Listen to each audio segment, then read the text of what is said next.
Doutor Oliveira Pinto, Alberto Oliveira Pinto, doutor, como é que foi esta obra, os imaginários da história cultural de Angola, em que é que se inspirou praticamente?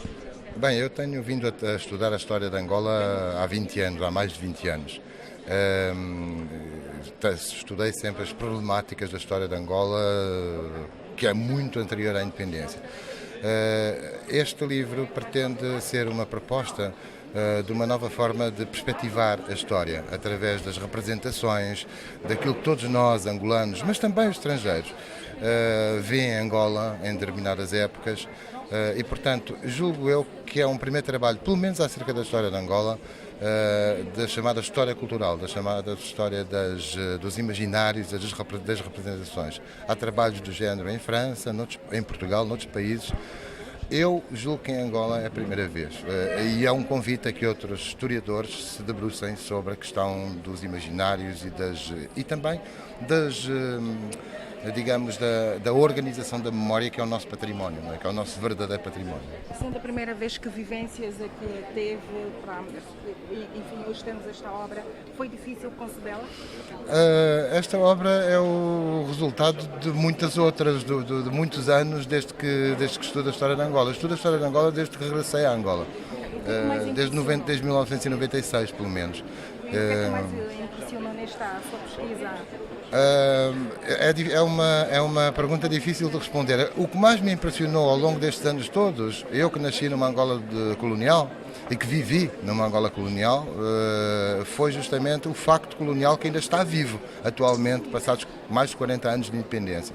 No entanto, se em trabalhos anteriores eu estudei o discurso colonial e até já vim apresentar aqui a Luanda e a outras cidades angolanas, nomeadamente ao Lubango, vários trabalhos que eu fiz sobre o discurso colonial, desta vez eu não me limitei a desmontar ou a criticar os imaginários coloniais. Há outros imaginários. Por exemplo, os imaginários nacionalistas, não os nacionalismos, mas os imaginários nacionalistas, que não começam nos anos 40, 50, já há imaginários nacionalistas ou nativistas, como se queira chamar, angolanos no século XIX, e portanto eu procedo a uma análise das representações acerca de Angola e também dos angolanos, ou dos povos angolanos.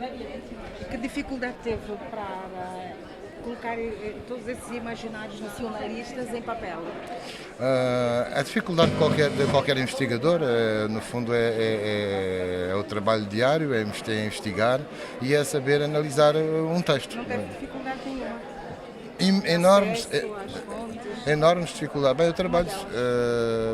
Dificuldades é sobretudo trabalhar diariamente e muitas vezes nós termos umas ideias que têm que amadurecer, como se costuma dizer, dormir sobre elas. E depois, evidentemente,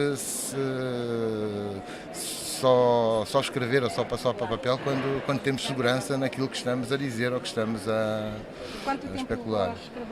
Bem, este livro é uma série, é um conjunto de ensaios. De maneira, portanto, é um produto de ensaios escritos já depois do meu doutoramento. O meu doutoramento foi em 2010, portanto, foram ensaios que foram escritos ao longo de 6 anos, mais ou menos.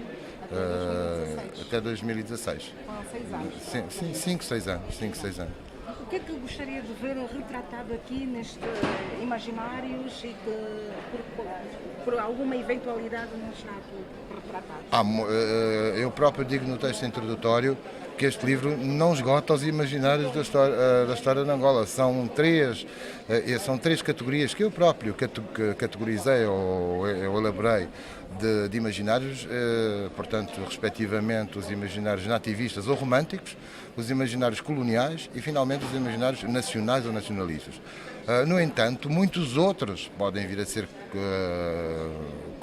digamos que, conjeturados pelos historiadores angolanos, nossos compatriotas, e é um convite aos historiadores mais jovens e a outros, a que nos debrucemos sobre os imaginários e as representações e os lugares de memória. Os lugares de memória, portanto, no fundo é isso. Nós estamos num deles hoje. O Memorial Agostinho Neto é um lugar de memória. Era interessante estudos de reflexão. O que é o Memorial Agostinho Neto, por exemplo? Portanto, estão, por exemplo, entre tantos outros, desde Cabinda ao Cunene. Portanto, isto é um convite não só aos meus colegas historiadores, mas particularmente a todos os angolanos a refletirem sobre o nosso património. Doutor, olhando assim para a sua obra, vamos assim olhar, fazer uma autocrítica, entre aspas, mas assim, olhando para a sua obra, o que é que acha que venceu o prémio de literatura? Isso é muito difícil responder porque isso implicava. Eu não sou membro do júri, isso é uma pergunta para fazer aos membros do júri. O que é que acha que impressionou aí o júri que tenha escrito? Eu penso Sobre os que. imaginários, os nacionalistas e por aí. Eu penso que eu tenho a consciência da qualidade do meu trabalho, que eu trabalho muito, mas de certeza que houve outras obras a concurso com grande qualidade. Portanto, essa decisão cabe ao júri, não a mim. Não, esse segredo é seu e não quero contar mesmo. Não é um segredo meu, é um segredo do júri. Obrigada. Obrigado. Sucessos. Muito obrigada.